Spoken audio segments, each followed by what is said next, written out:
Welcome to the show. If you'd like to support this channel, there's PayPal and Patreon links in the info box below. We got a great show lined up for you today, folks. And we have on the panel the beautiful Betty Van Velsen. How's it going, Betty? Yay, I'm here. I'm fine. Thanks. How are you? Bored. 10th. Oh, already? 10th man. How's it going out there, sir?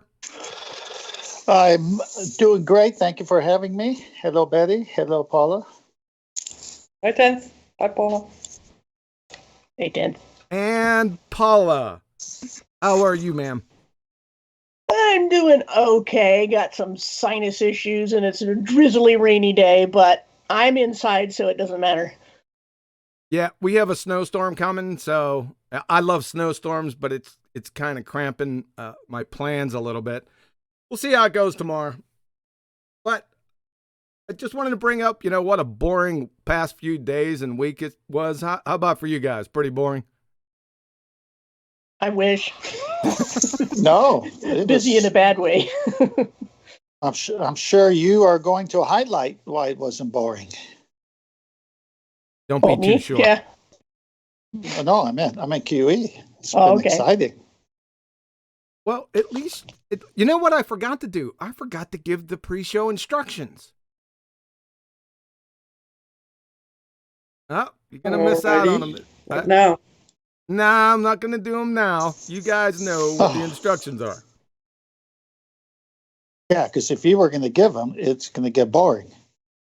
Yeah, real boring. And folks out there, this again is another case of these guys going crazy before the show. I got up and went and did something, and I come back to just outbursts of laughter. I couldn't even get a word in. These guys were laughing so hard, and now they're all subdued, right? Nothing happening here. Everything's okay. What in the world was going on? Well, we just briefed very well. We do just what you say. Just fall into line, right? All right, guys. So we got a great show lined up for you today. It's going to be alleged Bible contradictions. I've been waiting for this one for a while. I mean, that's I can't wait to hear this nonsense. Go ahead. Are those Black Swans as well? What about Black Swans? I don't know. It seems to be ringing all over the place. Black Really? Swan here, Black Swan there. You find them everywhere. Is there a problem with that? Are you prejudiced? Well, no, I think they're beautiful. Black Swans, yeah. Wow, you guys are so fired up. Okay, let's kick this off.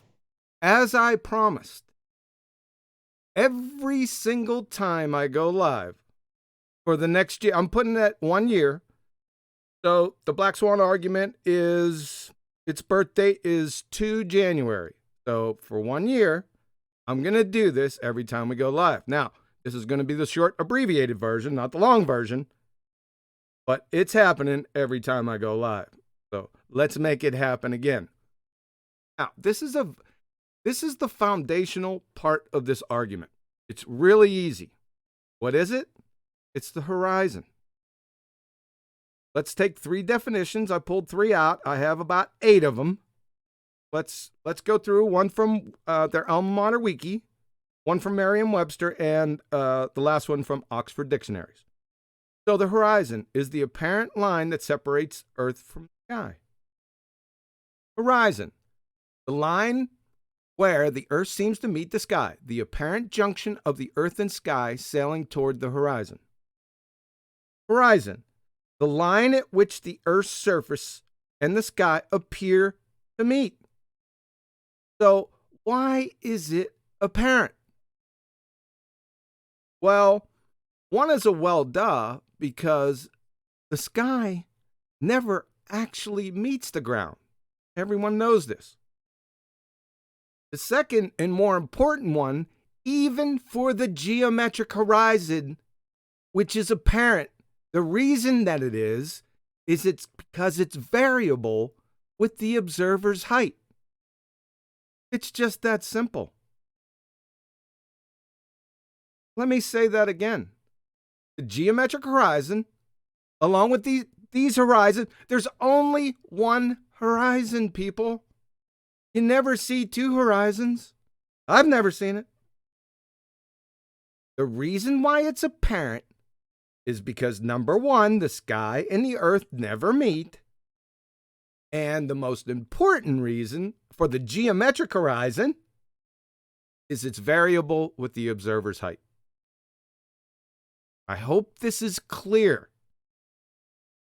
Probably not. Like I said, it's going to take about 2 years. 1 year for the ballers to even understand the argument. I think there's another contention on the table that'll be 14 months. So we'll have to see how that turns out. He might be right. So, the death of the ball-tard spinning space monkey religion.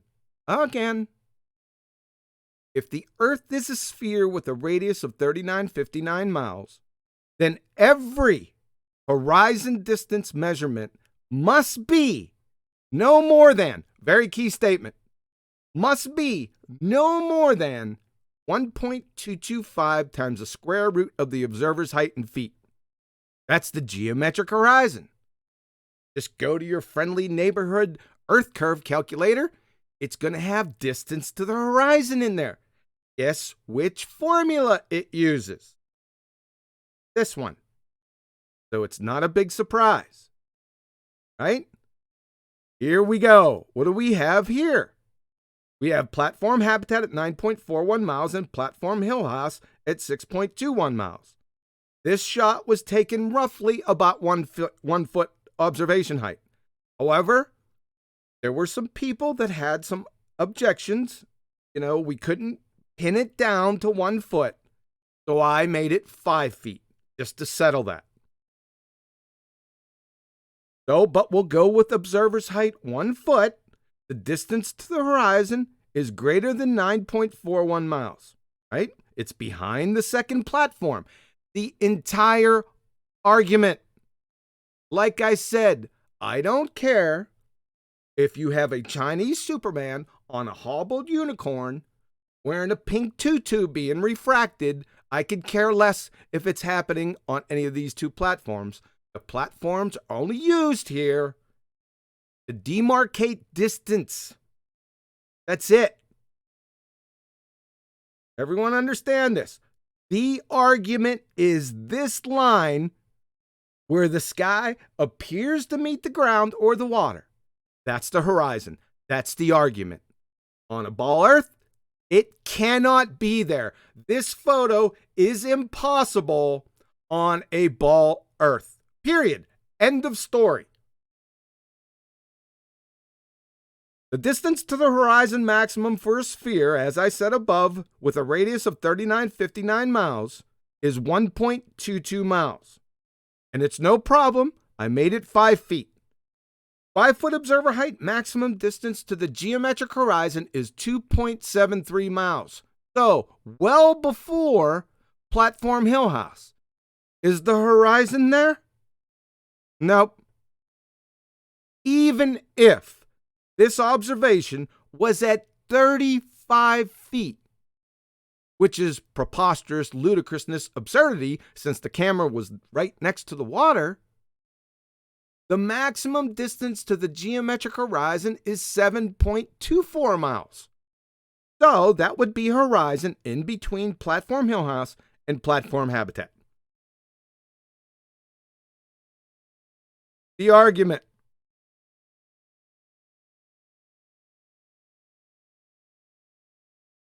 Modus tollens. Holy shnikes, this is going to leave a mark. If P, then Q, not Q, therefore not P. If the Earth is a sphere with a radius of 3959 miles, P, then every horizon distance measurement must be no more than 1.225 times the square root of the observer's height in feet. Q. Not Q. The horizon distance is greater than 9.41 miles.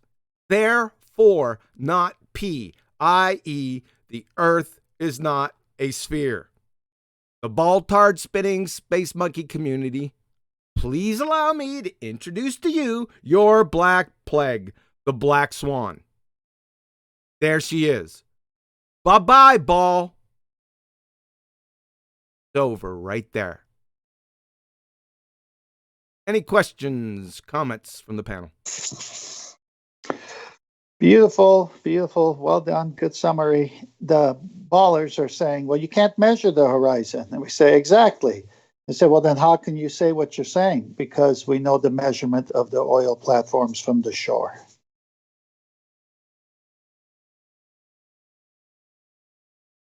Paula? Nothing to add. It's it's been said and explained, and the problem I think that people don't understand what we mean by the Black Swan argument. And I'm going to mention the Black Swan fallacy when I do my presentation. That is that it means you only need one. It doesn't mean there is only one Black Swan.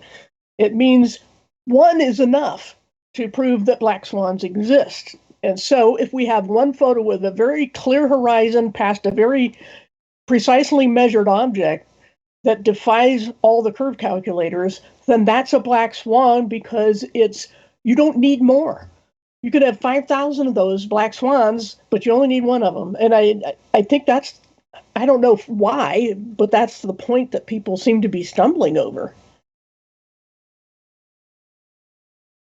Betty? Yeah, nothing to add. No. Wow, thanks. Yeah, only holy shnikes. What's that? I'll never tell. Okay. Yeah, everyone So a knows. little mystery. Hopefully people haven't been living in a closet for 25 years. They know exactly what I'm talking about. So we'll just You have. So yeah. I do want to have a little fun with this because there's two things, and it comes from Anthony. Cracks me up. The first one, he calls this boob eyeball. Anthony, it's bub eyeball. Bub eyeball, not boob eyeball. Okay? And the second one, when the argument first came out, Anthony did a presentation on a photo. It was a photo like this. It didn't have all the text on it. And he called this right here. You see this little thing sticking up on the surface of the water? Called it a boat. Now, I don't know what happened, but hey, Mike Discipline. Hello? Oh, sorry about that. All right. So, Anthony called this a boat right here, right? So, like I said, I don't know what happened, but the people watching that show, and it was mainly ballers, because that's who watches, a lot of ballers watch Anthony's show, but as soon as he said it, I think he Jedi mind tricked everyone into thinking that this was a boat, right?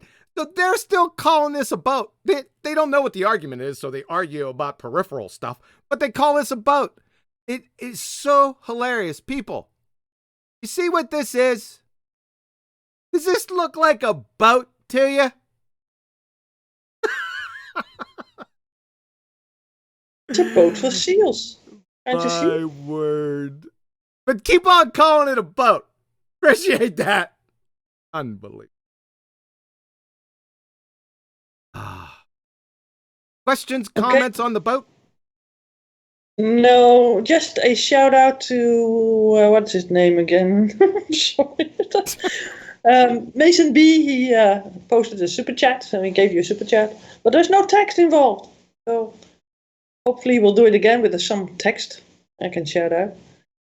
Thanks, Mason B. Appreciate that, sir. Now let's do a poll. Number 1, this is a boat. Number 2, this is some type of buoy, right? It's not a traditional buoy, but it's the buoy concept.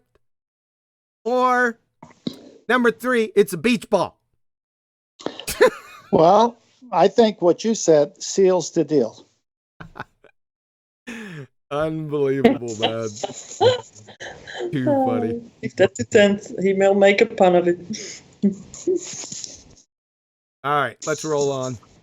So that is the Black Swan argument. Like I said, it is irrefutable. Now, I put it together. Let's take it off this because that's too silly. Listen, I did this for a few reasons. Number 1, to solidify flat earthers' positions by providing an irrefutable proof. This is simple. It's beautiful. It's elegant, right? It puts the dagger right in the heart of the globetards. Not in their heart, but of the globe. Number 2, for then flat earthers to present this clear, concise, irrefutable proof to fence sitters and the average Joe and Sally normie out there that have the attention span of about 45 seconds at best. You can get this argument with 2 quick slides, right? Just this slide right here, denoting the argument. I'm sorry, the modus tollens argument, and this slide. That's all it is. That's all it is, guys. And it's real quick. There's nothing they can do about it. Just leave the argument with them. You don't have to press them on it. Just give it to them. Say, hey, review this at your leisure. They're going to catch on to this within about 15 seconds if they can fog a mirror. And number 3, rub it in the globetards' noses over and over again because there is no rebuttal to this. That's why I did it. With the help of BMLSB, who did the Boots on the Ground, and Ben, Taboo Conspiracy. Those are the reasons why I did it. All right, let's move on. Paula. You. Yeah, thanks. Let's get you ready to get rolling here. 1 second, please.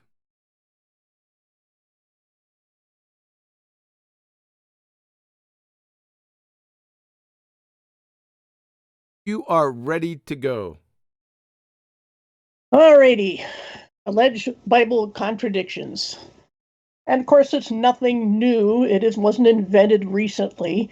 There are entire websites dedicated to finding Bible contradictions, such as the Skeptic's Annotated Bible, and we're just going to take a quick look at it via a site dedicated to refuting it, because yes, there is such a thing, believe it or not. This is the SAB, of course, is Skeptic's Annotated Bible. And this is an extensive response to it. You can click on any of these things and look into specific challenges at each one of those. I did some spot checking, but let me read this part down here. This is the guy that does the response to it. After nearly 7 years, I finished this labor. So this guy spent 7 years answering the skeptics. Every issue raised by the author of the SAB has been answered, except occasions where the author of the SAB only made a dismissive comment, and my spot check, that was a lot of it. Dismissive comments, not really arguments. It appears the issues he has raised have all been very old. They usually are at least 2,000 years old, and he could have easily checked an available commentary. The commentary this person used was John Gill's from 1746. So these things have all been answered before, and people could have just referenced them and save themselves a lot of time and trouble. But no, they make entire websites like this one, or evilbible.com and places like that. So he says it would be helpful for scoffers to at least check a commentary before raising a question. I can guarantee you 90% of the people I've ever encountered online don't do that. They don't even bother. They just think they found something new that Christians have never seen before for some reason. And he says one of the problems is that the questions raised are not even very interesting. They're shallow and easily answered. As he said in his preface, he owns a book from Johannes Polyander written in 1621 discussing many alleged contradictions, which contains far deeper questions. So these guys, the modern skeptics, are actually just amateurs compared to the way they were 400 or 500 years ago. So just to make that point about skeptics and the Bible. So it also, I added my comment is that the Skeptics Annotated Bible confuses internal and external contradictions as well. And it's more of a, like I said, an atheist evolutionist rant than purely about contradictions. And it's pathetic that anyone would devote so much of their time and their life even to obsess over what they believe is fiction.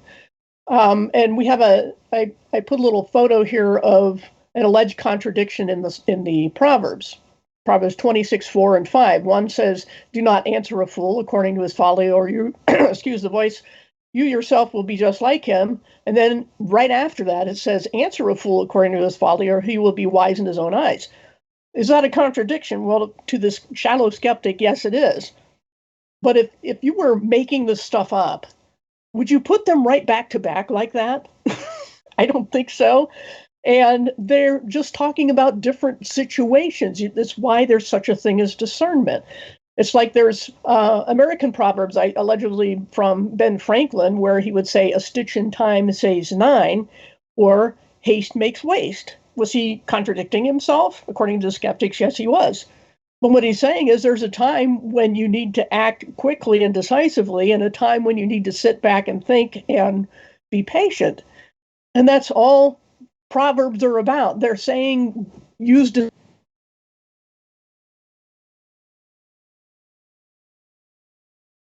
so they're not contradictions, but I would say a large portion of the alleged contradictions that people offer against the Bible are in that category. So we're going to go into, I'm just going to list a bunch of them, the main ones, and certainly not all of them. Like you saw at that other site, there's hundreds of them. But I want to get any comments or questions, and then I will do, after each one of these points, I'll stop and ask for comments. So anything so far?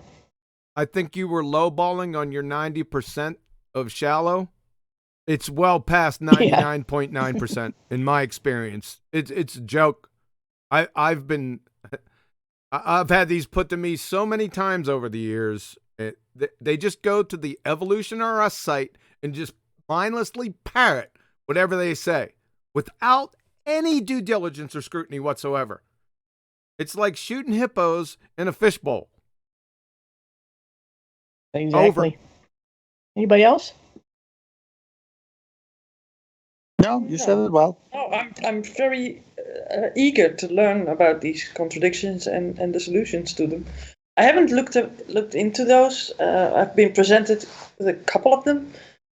But yeah, I don't think that's the most important thing to talk about when you're talking about the Bible. But I do think that it's nice to know the answers. So I'm eager to listen. Awesome. We ready to go on? We're ready. All right. The first few are going to be about Genesis. Okay, so we got several points here, but I will stop after each one. Genesis 2:17. You must not eat from the tree of the knowledge of good and evil, for when you eat of it, you will certainly die. Or the day you eat it, depending on which translation. But anyway, that supposedly is a contradiction because they didn't die right then that day.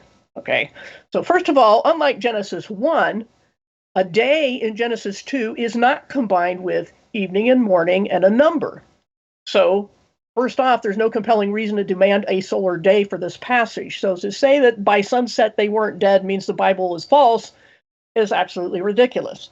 Secondly, there was no death before sin, according to Romans 5:12. So the most straightforward meaning is that death entered the world at that time. That's what the scripture actually says. Therefore, as sin entered the world through one man and death through sin. So the physical world, including people, began to experience decay or entropy, and people were now spiritually separated from God, since death is separation. That's how death was always understood. If a physical death was the separation of the spirit from the body, spiritual death was separation of our spirits from God's spirit. So death does not mean destruction or non-existence. It means separation. And so this is one view. So we've got two possible answers for this charge. The other view argues that God extended grace to Adam and Eve. Eve did not drop dead right then and there, and Adam saw this and decided to believe the serpent as well. It was just speculation, but a valid possibility nonetheless, God chose instead to confront them and announce a plan for redemption, which you can absolutely see in Genesis 3. There are other instances in Scripture where God relents from his plans, such as after the people of Nineveh repented and were not destroyed, even though God told Jonah that they would. In fact, Jonah ran from God precisely because he knew God might show them mercy. And this one I'm just going to read a little bit more of, because the pop-up doesn't show the whole thing. If the page will just load. Nice white screen. There we go. So when God saw this, starting in 3:10 to 4:2, when God saw that what they did and how they turned from their evil ways, he relented and did not bring on them the destruction he had threatened. But to Jonah, this seemed very wrong, and he became angry. He prayed to the Lord, "Isn't this what I said, Lord? Like I told you so when I was still at home? This is what I tried to forestall by fleeing to Tarshish. I knew that you're a gracious and compassionate God, slow to anger and abounding in love, a God who relents from sending calamity." He went there to see the show. And he did not want to go because God might not do it. And that's the attitude. But the point is that God does relent, and that he shows grace to people. And so the point is supported for this second view that the reason they didn't die that day is because God relented, not because he lied or because there's a contradiction in the Scripture. Again, if there's all these contradictions, the Bible made no effort to hide them, which is ludicrous. So we have at least two plausible explanations, either one of which is enough to debunk the claim of contradiction. Any questions or comments on that so far? Nah, this is a really superficial one, real old. Not that just because it's old, it's bad. That would be a fallacy. However, this is too superficial to even discuss, in my opinion. That's it. Anybody else? I think that's a there's a deep lessons in this, right? I mean, I think that death with God doesn't mean being put in the grave and you thinking that you're not going to live on in some sense. Because I think that's why people don't believe in hell, for example, because they think that dead is dead and there's an end to it. We didn't know where we were before we were born, and we'll never know where we are after life, right? But I think that this also wants to tell us that our soul is made, and God doesn't make that void again. I mean, he doesn't retreat on that. And it means that death is basically spiritual death or absence of God. That's Right. what it says to me. And that's the most important thing to learn in these things, because to live without God, if they would have ate also of the tree of life, for example, they would have always lived in a fallen world, which the entropy would have been grown and grown, and they would have never been saved, never. And I think that's a lot deeper, right? But I don't think it's a contradiction at all. Right, exactly. You touched on the concept of annihilationism, which I did a video on some time ago, where I even looked at the word that they take as destruction, complete, non-existence. It applies to the lost sheep, for example. It's the same word. It's not the destroyed, non-existent sheep. It's the lost sheep. So death, like I said, does not mean non-existence. And so that's one of the issues that you mentioned. That slipped my mind what the other thing I was going to say was, but yeah, Okay. good points. I'll add to it, if I may. Sure. Yeah, Jesus came not to condemn the world, because the world was already condemned. He came to offer salvation. So this part that God changes or contradiction is not the way the skeptics put it. It's like, okay, this is my destiny. If I don't repent, I'm going to stay in the state of condemnation and see the wrath of God. But God, showing his love, grace, mercy, is going to allow me to be saved so that is not affected on me down the road. So how is that a contradiction if God wants to forgive you? Right. And that is, I think, the second point I wanted to bring up was free will. You get into the Calvinism debate and fatalism, but God allows choice. He has the sovereign right to allow us to choose, make a moral choice, and he does not control the outcome. He lets us choose, and then there are consequences for the choice. I did a video on consequences too, but and I'm going to do some more of that later today on my channel. But yeah, that's the other main point I wanted to bring up. So thanks for that, because it's a big issue. Free will. It's an absolutely crucial issue. All right, are we ready to go on to point 2 again on the similar topic? Yes. All right. 2 creation accounts. Genesis 1 and 2. Let's look at one analysis here. And let me blow that text up a little bit. Genesis 2:4. Why does this chapter use the term Lord God rather than God as in chapter 1? Excuse me. Many critics insist that Genesis 2 must have been written by someone different from the one who wrote Genesis 1, since Genesis 2 uses a different name for God. On the surface, that's a ludicrous argument. However, conservative scholars always insisted that Moses composed Genesis, etc., etc. Jewish and everybody knew who, agreed that Moses did it. Solution: Moses did write the first 5 books of the Old Testament, and they've got another reference for that. The use of a different term for God in the 2nd chapter of Genesis does not prove there was a different author. Just to state the obvious, it simply shows that the same author had a different purpose. In chapter 1, God is the creator, whereas in chapter 2, he is the communicator. First, man is seen in his relation to the creator, hence the use of God or Elohim, the mighty one. Next, God is seen as the covenant maker, thus the use of Lord God. What's the point of calling someone your Lord if you don't have any kind of relationship with him? That's the point of chapter 2, the one who makes covenants with man. Different names are used of God since they designate a different aspect of his dealings with man. Short, sweet, to the point, why did we even need to say that sort of thing? Keep in mind also that ancient Near East convention in historical writing was to give the summary before the main body of the text, which is exactly what Genesis does. Chapter 1 is about the creator and the sequence of creation, whereas chapter 2 expands on certain points without regard for a sequence. And if chapter 2 had been a different creation account, it left out significant things such as the creation of the heavenly luminaries. There's a lot that's not in chapter 2. If it's a different account, why didn't they put, God did this and then God did that, like in chapter 1? So it makes no sense on its face that chapter 2 is a different creation account. We should also point out that a similar issue pertains to Genesis 1:1. Even just the first 2 verses, we have the same issue, since that in itself introduces the rest of the chapter. In other words, it's the title. In the beginning, God created heaven and earth. That's the title.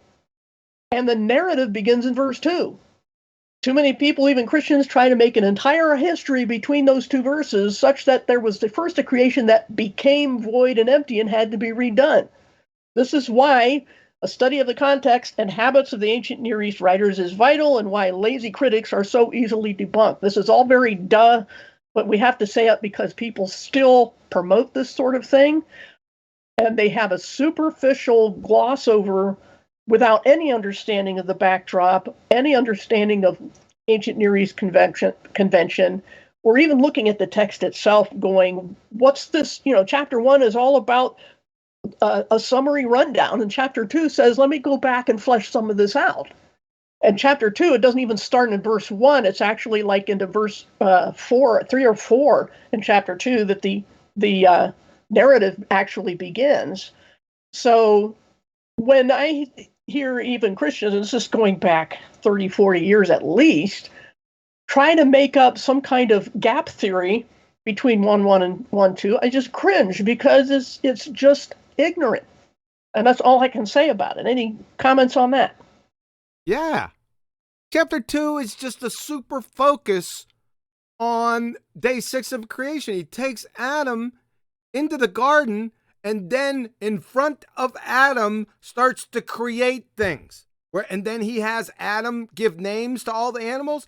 It's hyper focused. It's not a different creation account. It's just a more focused. This is so ludicrous. Could people read?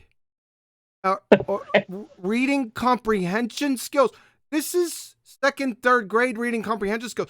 I when I first heard this, I was gobsmacked. I can't believe it. And more importantly, you see, Adam wasn't deceived. He knew exactly what was going on. Why? Because Adam witnessed God create things personally himself. Eve wasn't around. Adam knew that no one could come up and say that they did it because he knew who did it. That's a very important point out there I'd like to leave you with. But this is lunacy. Over. Yeah, that is a huge point, especially when we get to the New Testament and people say, why did the Apostle Paul refer to creation order and this and that and the other? I'm not even going to touch on that right now. I'm just saying that's a huge point. Reading Genesis carefully is extremely important. Betty, any comments? No, not particularly on this. Like John said, it was sort of natural that first there was nothing in there. That was just God doing stuff. And but you said also it's God doing it. But then man came into that, and then he changed his focus and talks differently, because now he's going to communicate with his creation.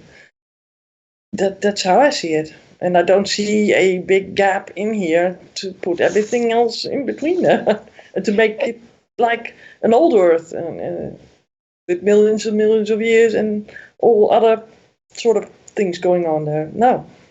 So, yeah. Right, exactly. Something that, yeah. 10th man? Yeah, I don't see any contradiction whatsoever. I don't see how it could even contradict anything. Yeah, and I think a lot of the confusion comes also from the fact that people expect today to have everything spelled out in every detail in order to understand things. They can't read between the lines. They can't think about who is writing or anything that like that about the context. They want it spoon-fed.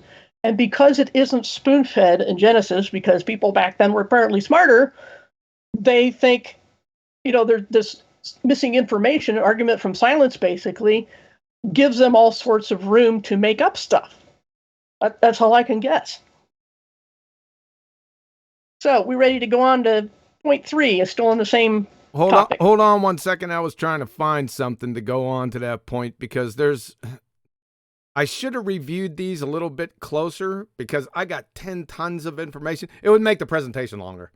So, because there were differences in when the different, fish were made out of the air, or birds were made out of the air, and something was made out of the ground, and they were in reverse order, that sort of thing. Yeah, it doesn't matter because God was creating inside the garden. He had Adam there. So, yeah, let me just hold off on that. I have 10 tons of information on that, but you're right. I think we should continue because this is just silly. It is. It really is. Go ahead, Paula, you're up. All right. Point 3, contradictions between the order and out of what substance, like you just said, things were created, Genesis 1 and 2. Just a point of detail in the previous claim, now we'll take a closer look at creation order, since practically all such critics are evolutionists, and that's what they're trying to do. What many Christians also have tried to do is squeeze Genesis into evolutionary theory, whatever the heck that is. So, light was created before the sun, so plants needing light before the sun is not an issue. The actual first thing created was water. Compare Genesis 1:2 and 2 Peter 3:5. Genesis 1:2 says the earth was formless and empty, darkness was over the surface of the deep, and the Spirit of God was hovering over the waters. So that's the first thing. It doesn't say they were created, but we know they had to be. They came from God. But it's just that's what they start with. And then 2 Peter 3:5, they deliberately forget that long ago, by God's word, the heavens came into being and the earth was formed out of water and by water. So there you have the statement in 2 Peter 3:5 that wasn't stated in Genesis 1:2 that God formed those things, but the first thing he formed was water, and everything else is made from water. So, as for animals being brought to Adam in Genesis 2:19, nothing in the text requires that the animals were created after Adam, even if the skeptic insists that formed happened just then, because the Lord God had formed. It says had formed in NIV, but we'll go on into the explanation of how you can get that out of what it just says in the Hebrew formed. We'll do that. But even if they insist it happened just then, the fact remains that Genesis 2 shows no concern with creation order. So let's go to this Apologetics Press article. I'm going to get rid of this other link I had before. Oh man, with the tiny text, let's blow that right up. All right. After reading the first 2 chapters of the Bible, some skeptics, in an attempt to disprove the Bible's inerrancy, have accused the writer of Genesis of erring in regard to the record of events occurring on day 6. So while Genesis 1:24 plainly indicates man was created after the animals, critics claim that 2:18 and 19 teaches that man was created before the animals. They strongly assert that such language by the author of Genesis proves that the Bible is not divinely inspired. That's the motivation behind the charge. So let's skip down here. Some Bible students resolve the alleged contradiction simply by explaining that the Hebrew verb translated formed could easily have been translated had formed. In his exposition of Genesis, H.C. Leopold stated, quote, without any emphasis on the sequence of acts, the account here records the making of various creatures and the bringing of them to man. That, in reality, they had been made prior to the creation of man is so entirely apparent from chapter 1 as to not require explanation. But the reminder that God had molded them makes obvious his power to bring them to man, and so is quite appropriately mentioned here. It would not, in our estimation, be wrong to translate Yatsar as a pluperfect in this instance. He had molded. That's the pluperfect. And I guarantee you 99.9% of skeptics don't even know what a pluperfect is.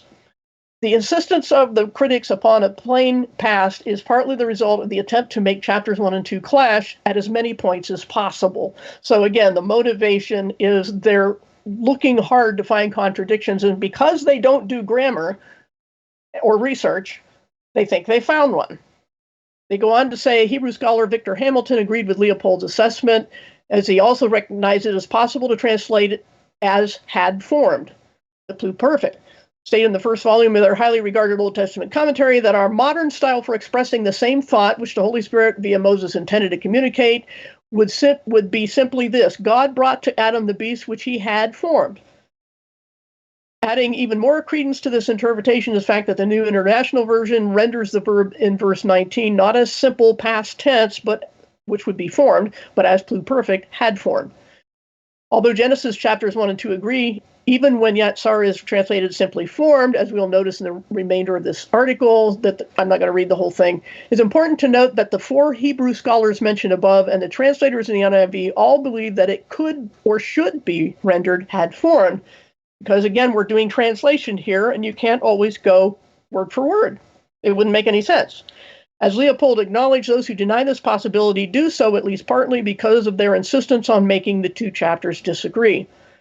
And the reason they don't see harmony is they don't see the 2 purposes, which we've already gone over. So there you have the explanation for why it is had formed and why it's more than one reason why it's ridiculous to think that the order is different just because you think you found, you got out your Hebrew interlinear and said, look at that word, we've got them now.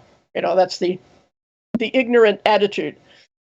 So as for substance, the Hebrew word bara, Greek epoisen, means to make, cause, or prepare, and the context is what God made, what only God made. Heaven and earth, sea creatures and birds and people. Nothing else in Scripture uses the word bara in the simple tense. That's another grammatical issue, as we can see at Blue Letter Bible under creation out of nothing. So let's go look at Blue Letter Bible and see what they've got about the word bara. And this Don Stewart is no lightweight either. Oh, cookie notice. Yeah, I'd like a cookie. But anyway, there are several things that the verse teaches us that are foundational to our understanding. We're going to go into creation out of nothing. We also learn something about the nature of God's creative activity from the Hebrew word used in Genesis 1:1. The word translated to create in Genesis 1:1 is the Hebrew word bara. This word implies there was no previous existing matter when God created the universe. take universe however you want there, but just that's not important. The word bara is used for creating out of nothing. And in most other places it appears in the Bible, God is always the subject when this verb is used. It's never used of any human action in the simple tense. That's important, in the simple tense in Hebrews. And then he goes into examples of where this word is used. So suffice it to say that there's no problem with saying when God created something out of nothing, that this tense is unique to God's actions of creation. Any questions on that point about order and substances and who made what? No, it's the acme of foolishness. Like I said, it's second or third grade reading comprehension. Too easy. Yeah, I have a question. Do you think that God painted the animals after, so that we have now the Black Swan? Well, there's just to entertain the question. There's a lot of things that people. This is another one I didn't bring up about why do, for example, bears have these big sharp teeth and claws if they didn't eat, if it wasn't evolution red in tooth and claw, from the beginning. I don't know if you ever seen the comedian. His name just escaped me. Gulliver something. I don't know. Anyway, he was famous for taking things like watermelons and smashing them with a hammer, right? And they splatter all over the place. Most people use a knife. If you're an animal, you don't make knives, right? You need sharp things to open some of these fruits and vegetables, right? So why shouldn't a bear have sharp teeth and sharp claws, even if they're not eating fish or anything like that? And most bears, a lot of their diet is berries. So is evolution stupid? That's another ridiculous argument. I forgot about that one. Good point. There's one of also I didn't mention about the backwards designed eye, that God is a poor engineer. And then later on they quietly realized that, well, if God had designed the eye the way they thought he should have, then the eye would burn out quickly from just the receptors in the back of the eye would just burn right out. So the octopus eye. Yeah, I remember that one. Idiots. You going to say something, Betty? Yeah, about that. What are those bears in China? I mean, those still eat leaves, right? And they say, well, that can't be. He must have adjusted to these leaves. So they make it the other way around. They turn everything upside down, right? But that animal is just going about eating his normal food that he always ate. You're talking about pandas. The panda, yeah. So they make it out to be that he was used to maybe like omnivore, kind of all kinds of foods, right? But I think that he didn't go astray and just kept to the leaves like he always did, right? It's ridiculous. They turn everything upside down. It's amazing. Well, I don't even get the argument, because we got humans who just eat lettuce and humans that like lettuce and meat. Yeah, but we got teeth that go both ways, right? So they say that we are omnivores, like pigs, basically. So we are like pigs.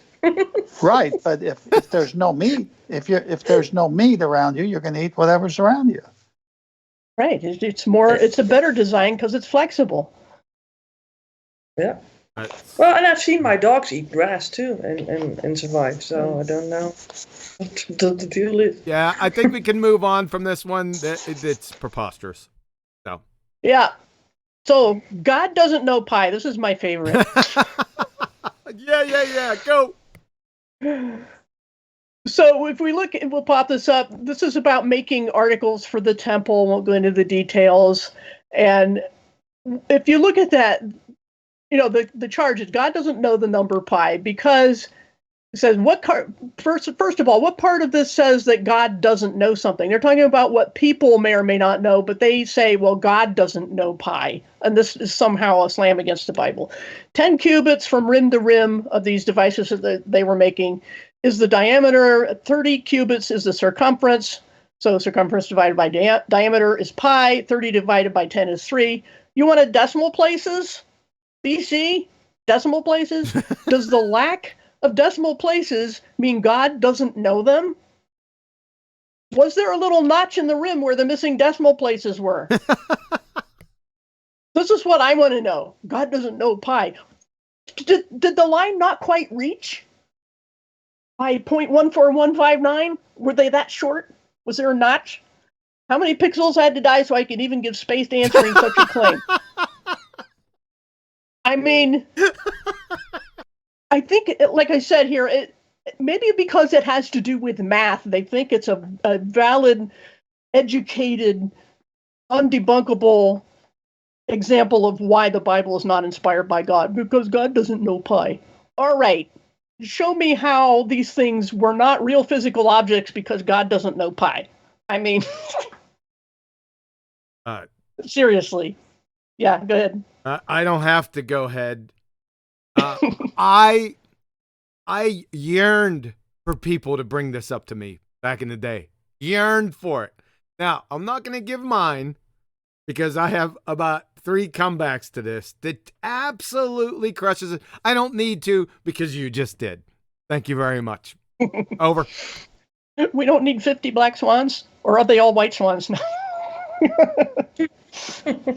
Go ahead, Betty. Anything? No, nothing to add to this. No. 10th? No. What can you say? All right, moving right along. I love Jonah? pie. Huh? I love pie. That's the only thing that I can say. Pie. Was Jonah swallowed by a whale or a fish? Oh, we got the Christians now. This is another seriously moment. It was a huge marine creature. If you look up the word in either Hebrew or Greek, the question confuses original languages with translations because some will say whale, some will say large fish, sea creature. You get the idea. This is a translation issue, not an original God-inspired issue. As for whether it's possible for anyone to be swallowed by a fish, remember, first of all, that this is the Jonah God had been talking to, so why not ask that question first? Why are they skipping past God talking to a person and going, is it a whale or a fish? Oh, contradiction. And, of course, miracles aren't limited by size. Is this too hard for God? We're talking about the Bible that says Jesus rose from the dead. So what are people, quote unquote, thinking when they even ask such things? And this is where I'm going to do the black swan. Maybe Jonah was swallowed by a black swan, sarcasm intended. After all, the argument is that since we don't know of people surviving being swallowed by sea creatures, their claim, then it must be impossible, and the Bible is false. That is an example of the black swan fallacy. Not every mention of a black swan is a fallacy. Which the fallacy is when someone says, because of past experience. That's the key that makes something a black swan fallacy, because it's based on past experience or the lack of it. That they say a certain thing cannot happen or exist. As the hostile witness Carl Sagan once put it, absence of evidence is not evidence of absence. There is simply no way to prove the Bible story false because there are, in fact, sea creatures large enough to swallow a person whole. I don't know if people have never seen a picture of a whale, like a blue whale or any of these things. There are huge creatures in the sea today that could easily swallow a whole bunch of people. They're absolutely enormous. So the concept of a person being swallowed by a fish is not ridiculous. It's known fact. Secondly, it's impossible to verify them all, but there are tales of people being swallowed by sea creatures and later spat out, and they survived. Whether it could be for 3 days or not, who knows or cares, because this cannot disprove the Bible. That's the point. And there are some scholars that think that Jonah probably did die in the belly of the whale and was revived and spat out on the land. So this, again, is not something too hard for God. This is, the size does not matter when it comes to miracles. So why and how can this possibly be a contradiction or an accusation that the Bible is not inspired by God just because somebody's swallowed by a fish? Why is that a problem? I mean, again, this is the Black Swan fallacy to say, because we don't think it's possible, then it never happened. That's a Black Swan fallacy. Any questions or comments? Yeah, I got some comments on this. They say God didn't know the difference between fish and whales, right? Listen, people, the taxonomic classification system wasn't created until what? 15, 16, 1700 by Carlos Linnaeus, right? That unbelievable train wreck of a claim is tantamount to charging Pocahontas with income tax evasion. Exactly. Are you guys living around power lines? Did she? Unbelievable. And that, by the way, is an anachronistic fallacy. That's over? Did she evade taxes? Come on, Pocahontas. It depends which Pocahontas you're talking about. No, there's only one. She needs to pay us back. Come on. Yeah. Pay Yeah. up, Aborigines Yeah. and Native. Well, we'll just charge her retroactively for income tax evasion. Does everyone get that? Anyone talking in chat? Do they understand that? Never mind. Yeah, they're talking in chat about that whales are not fish. And Unbelievable. Yeah, again with the classification, and for whatever reason that is not explained by evolution, whatever that is, the mammals' tails go up and down, and the fish tails go side to side. Why? Oh, they can't answer, therefore evolution is false. That's the same kind of, I mean, it's false anyway, but same kind of quote-unquote logic that they use against the Bible, right here. Whale or fish. Well, one tail moves this way and one moves that way. Oh, and one lays eggs and the other, whatever. By the way, just a little add-on. Carlos Linnaeus, the one who came up with the taxonomic classification system, he was a creationist. Just wanted to let you know. Same thing with the word dinosaur. dinosaur. Yeah, dinosaur. It was until the 1800s, I think, and the Bible talks about dragons. There you go. Yeah, this one's. Still, I would have liked to see it. I mean, it speaks to your imagination, doesn't it? This whole story, and they made it out to be also a story for kids. Jonah and the whale, and a book about it, and I think that adds to the whole fairy tale idea that you get from it, right? And that doesn't help. I think, right? With thinking about this being an actual thing that happened. But it's also a type, right? It's a type for Jesus also being in hell for three days and rising up again. And he right? even said as much. And, yeah, exactly. Yeah. I was just going to say and that. he stated it. So if Jesus spoke it, then it must have happened for sure. And I won't doubt it. I just don't.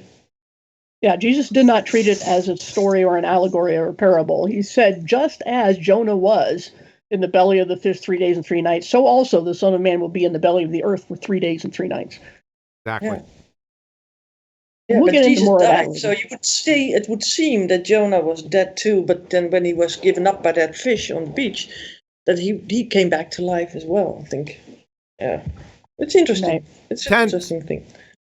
Yeah, I'm just thinking about the argument is so weak on the basis that since God created everything out of nothing, they're trying to limit him by after creation with this story. I mean, Carnival Cruise Lines was not around, so the fish was there. God used the fish. It's very simple.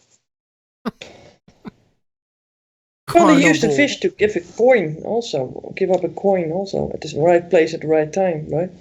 Yeah, and he calmed the storm on the sea, just by speaking to it. So why is this one a problem? Not really. No. It's not. They try to limit God. That's the whole point. It's not a problem. We just beat this one over the head. We don't need to beat it anymore. No, we got a bunch more to do. Otherwise, Unicorns. that fish. Yeah, let's do unicorns. Number is 24:8, but we're going to look at a parallel for this one. Again, the confusion between original languages and translations. let's go check this out. Because we have handy parallel tools online. We have NIV, KJV, NKJV, and the ESV.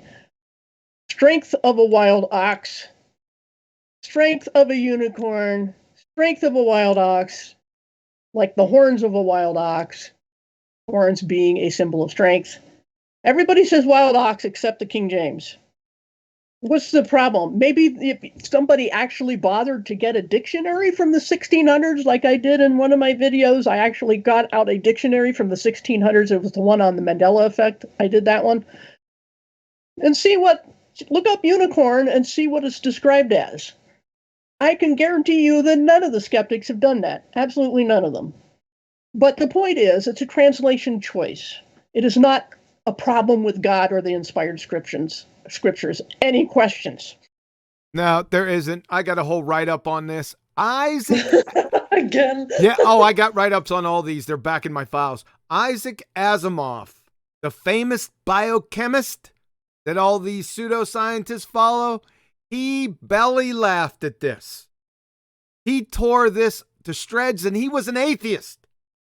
So, yeah, I have this back in my files. Maybe we'll do another show with all these. It would take about 8 hours. I got files upon files. But go ahead. But in the shield of I think in the United Kingdom or England, there is a unicorn, a chained unicorn, right? So wouldn't it be that they just with the translation put a pun in there, like the unicorn in there? Just a thought, right? Because it's a King James, right? I mean, that makes sense to me, sort of, that they would do that. And they had a horn. They thought it was of a unicorn, but it seemed to be of a sort of a sea creature. I don't know what the English name for it is. Narwhal, possibly. Yeah. You have that. I think it's a sort of a twisted horn. Yeah, with a tooth, right? Beautiful one, but it's just of that beast, not of a unicorn. So a sea unicorn. A sea unicorn, yeah. That's the Black Swans under the unicorn. And Nathan, they're not unicorn farts. Okay? Thanks. Those come after. All right. Stand track. All right. 10th, anything? 10th? No, not after that last one. Moving right along. Number 7, when the Israelites dwelt in Shittim, they committed adultery with the daughters of Moab. God struck them with a plague. How many people died in the plague? Numbers 25:1 and 9 says that, actually verse 9, those who died in the plague numbered 24,000. But 1 Corinthians 10:8 says, come on, pop it up, as we should not commit sexual immorality as some of them did, and in one day 23,000 of them died. Doesn't mention plague there, does it? Let's look at this article at Defending Inerrancy and see what they have to say about the difference in numbers. All right. Solution. There are 2 possible explanations here. First, some have suggested that the difference is due to the fact that 1 Corinthians 10:8 is speaking only about those who died in one day, whereas numbers... Huh? I'm just saying one of the things. What's that? Yeah, I said duh. Oh, okay. Whereas Numbers 25:9 is referring to the complete number that died in the plague. Others believe 2 different events are in view here, and this is intriguing as well. They note that 1 Corinthians 10:7 is a quote of Exodus 32:6 and indicates that the 1 Corinthians passage is actually referring to the judgment of God after the idolatrous worship of the golden calf in Exodus 32. The Exodus passage does not state the number of people that died as a result of the judgment of God, and the actual number is not revealed until 1 Corinthians 10:8. According to that, 23,000 died as a result of the judgment of God for their worship of the golden calf, which included sexual immorality. According to Numbers 25:9, 24,000 died as a result of judgment of God for Israel's worship of Baal at Baal Peor. So we got 2 very good possible explanations. Again, not a slam dunk contradiction. People just don't read carefully and don't think to look for little things like in the plague or not in the plague, or that they're talking about 2 different events. Yeah. This is really silly. Yeah. Betty. Yeah, it goes too far to go too deep into it, I think. But yeah, it might also be the offense, right, which they did. The one was idolatry, right, or sexual immorality, and the other one was just people dying in the plague altogether. Maybe for some other offense. I mean, maybe they counted those differently. Who knows? Well, both were going on, both offenses. So yeah. So maybe because one verse, I think. Can you go over that second one? Yeah, let me go and get that again. Oh, sorry. I'm too efficient. Sorry. Was it 1 Corinthians that? Numbers 20. This one isn't popping up. Let me see if I can get that here. You had it. Yeah, you had it there. Yeah.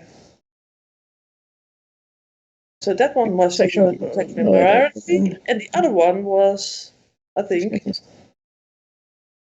and as some on, it says on the other offense, right? So maybe it has to do with the offense.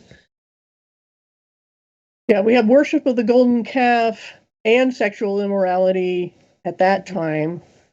Because that was one ritual, basically, right? Yeah, but trifling little things that the point being that this is not an example that proves the Bible false or anything like that. That's the point.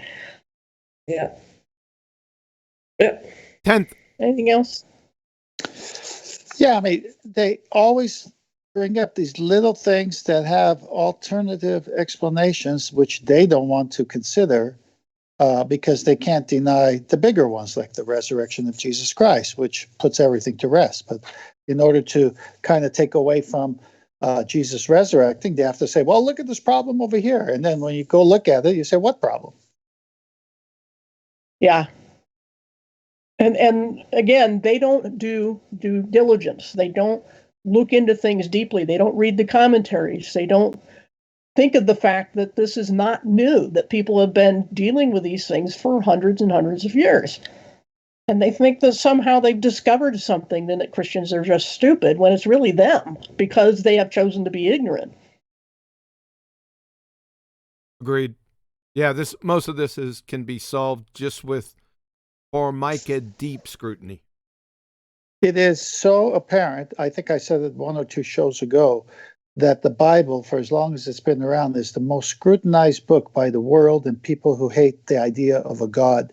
And you can go back from the time of Jesus Christ and his resurrection, how the naysayers have been piling on. And you have all of that until now, and this is the best they can do. Right, exactly. All right, who killed Saul? We have 1 Samuel 31, 4-6. Saul is wounded in battle, and he doesn't want, this is just a thing then, that if your enemy wounded you, you wanted somebody on your side to kill you, so you couldn't say your enemy did it. It's just, whatever. But so Saul says to his armor bearer, draw your sword and run me through. But his armor bearer was terrified and wouldn't do it, so Saul took his own sword and fell on it, right? And it'll go on in that passage to say the armor bearer saw that Saul was dead, so he killed himself too. But in 2 Samuel 1:1-16, and I'm going to go click on this one because we need to read more of that. That will just come up today. That would be nice. There we go. Let's see. So after the death of Saul, David returned from striking down the Amalekites. On the third day, a man arrived from Saul's camp with his clothes torn and dust on his head. So they had runners, that would go from the battle. That's how you got the news. And this is the key here, the first guy to bring news, okay? When he came to David, he fell on the ground and paid him honor. And David says, where are you from? I came from the Israelite camp. What happened? The men fled from the battle. Many of them fell and died. And Saul and his son Jonathan are dead. Then David said to the young man who brought in the report, how do you know they're dead? And he said, I happened to be on this Mount Gilboa, the young man said, and there was Saul leaning on his spear with the chariots and drivers in hot pursuit. When he turned around and saw me, he called out to me and asked who I was. He said, I'm an Amalekite, and then stand by here and kill me. I'm in the throes of death, but I'm still alive. So I stood beside him and killed him because I knew that after he had fallen, he could not survive. I took the crown that was on his head and the band on his arm, and I brought them here to my Lord. And David and all the men with him took hold of their clothes and tore them. They mourned and wept till evening. David said to the young man who brought him the report, "Where are you from?" I'm an Amalekite." David said, "Why weren't you afraid to lift your hand to destroy the Lord's anointed?" Then David called for some of his men and said, "Go strike him down." So they struck him down and he died. For David had said to him, "Your blood be on your own head. Your own mouth testified against you when you said, 'I killed the Lord's anointed.'" Okay, your own mouth testified against you. So the first guy there, David doesn't know that this story is not true, because it isn't. The guy is lying. But he's the first one there. David believes the story, but he has him put to death because he didn't hesitate to kill God's anointed king, right? So that's why David did what he did. But the point is, the Amalekite lied about killing him, since he clearly believed he would be rewarded for killing David's enemy. That's reading comprehension. This guy is the first one there, and he's saying, "Hey, looky, I killed the enemy king," you know? And David's like, "You idiot, you don't do that. You leave that to God," because David himself had many chances to kill Saul, and he wouldn't take it, because he said, "No, you don't kill someone God has anointed." And so this guy lied because he wanted to be rewarded and elevated and honored because he killed the enemy king. And the Bible reports the lie because it's historical record. The Bible is not whitewashing any heroes. It's not changing any facts the way news so-called does today. How can anyone think there's a contradiction when it's so obvious when you read that this guy was just lying? I mean, what else can we say? Anybody else? Yeah, this is too stupid for me to comment. Thanks. Well, it already says it, the Amalekite, right? Weren't they those enemies in earlier battles that they had? So these people weren't to be trusted to begin with, I think, right? Well, yeah, Amalekite. I mean, that's, not the favorite people of the because Israelites. they explicitly said that it was an Amalekite, right? Yeah. So I think that's just makes it more clearer that man tried to get the glory, but he didn't get it. Got the better of him. I'm getting these charges against the Bible from current stuff on the internet. This is what atheists think are contradictions. I've been challenged with all these multiple times. FYI. Yeah. Again, this is nothing new, but everybody today thinks it's new because they don't care about history. And I've said a little sidetrack here that this modern push among the so-called awake community to basically burn all of history past 400 years or so is making them stupid. It's making them gullible and vulnerable. And when you forget history, you'll repeat it. And they even believe in cycles of history. And that here they are throwing away all history because a lot of it's a lie. Nobody disputes that. But you can't just pick a point and say everything before this is a lie, and then wonder why you think you see contradictions in the Bible because you've thrown away all the history books that tell you the truth about it. And how would you know truth from error if you've thrown away all the evidence, even if it's false evidence as far as you're concerned? How do you determine what's true and false evidence? But this is modern book burning. You don't have to burn books when people can't read and won't read because they all believe that everything's a lie. So you throw the baby out with the bathwater, and then you still pick on the Bible because it's an old book half the time by using older books or the Sumerian tablets or some such nonsense like that and say these are even older, they're better than the Bible, but the Bible's bad because it's old. This is the kind of mentality we're dealing with. That's why these are stupid questions, stupid charges. Go ahead, say it, Betty. Sorry, what? I was looking at the chat a little bit. This is stupid. Stupid. Thank you. Yeah. 10th. Anything, 10th? No, I'm good. Let's go. All right, let's move on to something much more erudite. and Yeah, this is intellectual. good. This is good. How many stalls for horses did Solomon have? And one that says 4,000 stalls for chariot horses and 12,000 horses. Second Chronicles 9:25. Solomon had 4,000 stalls for horses and chariots and 12,000 horses. All right, let's go look up a couple of things just to get this out of the way. 40,000 or 4,000 stalls in 1 Kings 4:26. The two passages describe different types of stalls. 1 Kings 4:26 says Solomon had 40,000 stalls of horses for his chariots. 2 Chronicles 9:25 says Solomon had 4,000 stalls for horses and chariots and 12,000 horsemen. The two verses do not contradict because they describe different types of stalls. Duh! The stalls in 1 Kings were of horses, which were used for chariots and by horsemen. Nothing in the verse says that these stalls were for the chariots. They take up space.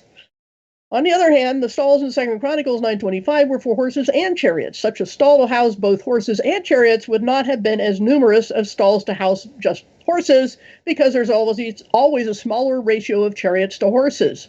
In fact, 2 Chronicles 1:14 says there were 1,400 chariots. Hence, it makes sense that there would be less of those stalls that were capable of storing both horses and chariots. So, it goes into more detail as if that's needed. I mean, seriously. I'm just going to go to the conclusion. There were 40,000 stalls that were housing just the horses, and 4,000 were for horses and chariots. The two numbers could be harmonized if each of the 4,000 stalls with the space to house a chariot had 10 subdividing stalls for individual horses. And they go on to explain that you got to have backup horses, too. You don't just, because horses get killed or injured in battle, too. And so you get another one out. So you got a lot more horses than chariots. And this is, again, like, what's 2 + 2? I mean, why? So, but I will look at one more just because I found it, right? I mean, there are people who address these questions no matter how bad they are. And again, you can read the same thing here. This one, though, says undoubtedly a copyist error, which is the cheap way out, but it's, something that people should be aware of. But I don't agree with that one. No, I don't either. I'm just saying. I don't either. Yeah. That's incorrect. It's not a copyist error. It's not a copyist error. Yeah, it's a reading comprehension error. Yes. So I'm just saying that some will go and find that and stop there. So you never stop there. When you're doing research, critics, get a bunch of it. Because if you just stopped at that second one, you would think it's a copyist error. Oh, you can't trust the Bible now. And it's not even a copyist error. Anything more on that one? Yeah, it never got off the ground. It stalled from the beginning. Any black horses? Moving right along. All right, is this the last one, Paula? No, I got a few more. Oh, okay. So, go ahead. All right. Ezekiel 26:7, the prophet predicts that Nebuchadnezzar would conquer and destroy the city of Tyre, but Ezekiel 29:18 says he failed. The same site that had the bad article here on the other point is going to have a better one here. And it says, Nebuchadnezzar did destroy the coastal cities. However, the people of the port of Tyre had obviously relocated to the island city, which they were able to successfully defend against the Babylonian invaders. So we're talking about multiple stages of battles. Nebuchadnezzar had defeated and plundered the cities on the shore, as Ezekiel prophesied, but he could not defeat the island city. So there's two different places for this. Further, verse 12 marks a shift from the prophecy concerning Nebuchadnezzar to prophetic declarations about other invaders. Verse 3 had already introduced the idea of many invaders in the statement, I will cause many nations to come up against you. As history records, many nations did come up against the island city of Tyre, but it was Alexander the Great, laying siege against the city of Tyre in about 332 BC, who finally conquered the city and left it in total ruins so that it was never rebuilt. When rightly understood, Ezekiel's prophecy perfectly fits the historical record. So there we have another lack of contextual investigation on the part of the critics, because they don't even read carefully or check out historical fulfillment, where it says certain little differences they pick up on keywords and just make them all the same, and they don't concern themselves with the differences. And then they don't read history. They don't know what happened. They don't know that there were multiple battles or stages of battles. And they've completely ignored the part about many nations and not just Nebuchadnezzar. So any questions about that? This is the first one that was charged against me. The first one that I could remember, and I jacked it yard. I have a whole file on this, and there, where you got this from is exactly correct. That's it. All right. Anybody else? Nope. 10th. Nope. All righty. Now we got, I think, 2 or 3 more. Was Jesus born before 1 BC or around 6 AD? In Luke 1:5, and I don't, these are the references given in the critique that I was looking up, several critiques. In the time of King Herod of Judea, there was a priest named Zechariah, and blah, blah, blah. You can read the whole thing. This is one of the sources where they're like, this must have been 1 BC. And then the other reference was, come on, pop it up, Luke 2, the days of Caesar Augustus, and et cetera, and Quirinius was governor of Syria. The skeptics don't know much about history, especially that there was more than one Herod. I think this is where they're getting their little problem here. I'm going to look at some research that I did years ago on this. You might want to read the whole outline sometime. The links are all in the main document. What year was Jesus born? We got clues from scripture, secular history, and astronomy. So, from scripture, during the reign of Herod the Great, not to be confused with Herod Antipas. One was when he was born, the other was when he was crucified. 2 Herods. During the reign of Caesar Augustus, during the 15th year of the governorship of Tiberius Caesar, during the rule of Pontius Pilate, during the rule of Lysanias, during the census of the governorship of Quirinius over Syria. So again, this, if anything, points to the fact of how careful the Bible was to establish a point in history to facts and people that the people of the day could look up for themselves and verify.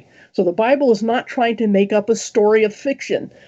They go overkill to make sure that everybody knows this is an appeal to facts of history, not an allegory, not a story of fiction, not a moral lesson.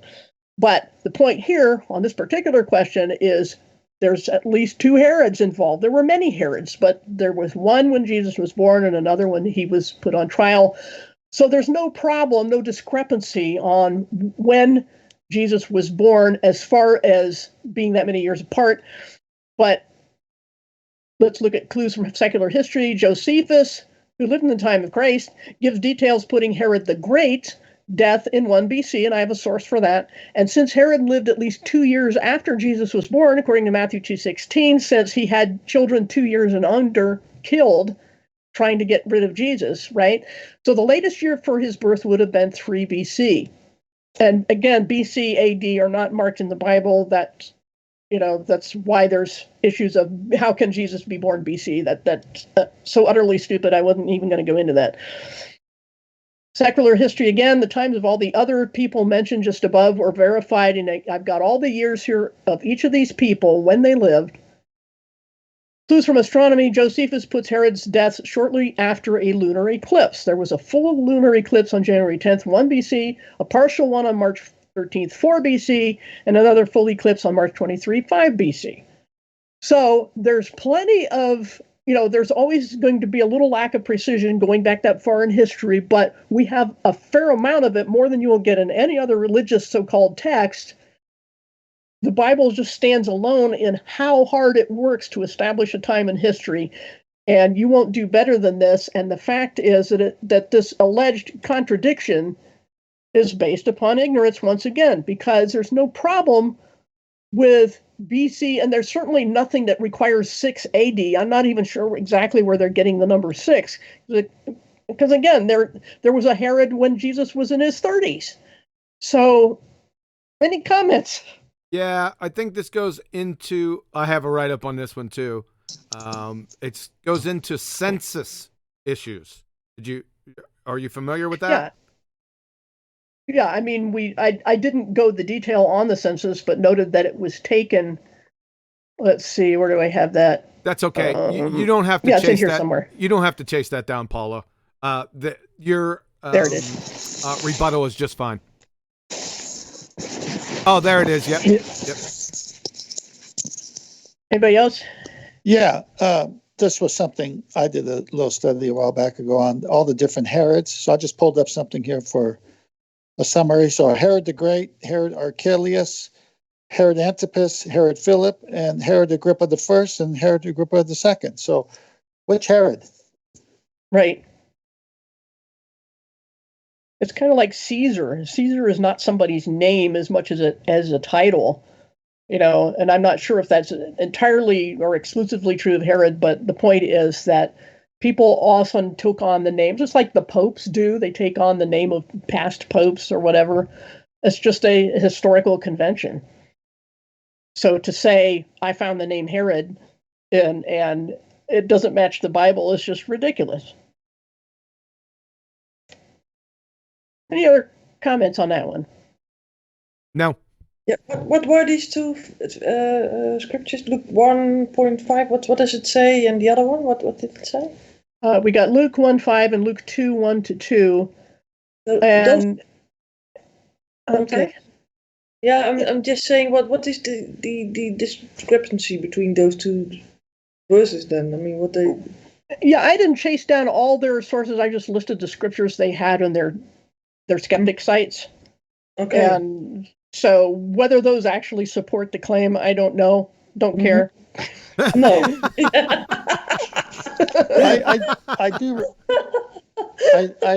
I do recall the story when Mary and Joseph took Jesus into Egypt, waiting for Herod the Great to die. Right? Wasn't that? Yeah. Yeah. So there you go. Well, do you know that I also heard that the Chinese also were very good at keeping times and stuff, and also eclipses and stuff, and I think they wrote everything down which any one king or emperor would do, and I think they also had a little bit to say about when Jesus might have been born, because they saw a star also on the firmament, right? And so there's a lot of things that I don't really care about the dates. I think dating is really, really difficult, but but it's interesting because there's so much documented about his life, basically, that how can they deny it at all, right? It doesn't matter which time. There was a video I saw like a week or so ago. I can't remember who did it, but it was really good going into detail on those Chinese records. Yeah. So, yeah. Those were very meticulous in writing things down. I mean, these emperors didn't have any freedom at all. Everything that they basically said, also, if it wasn't just a thought that they just said something, it would have been written down.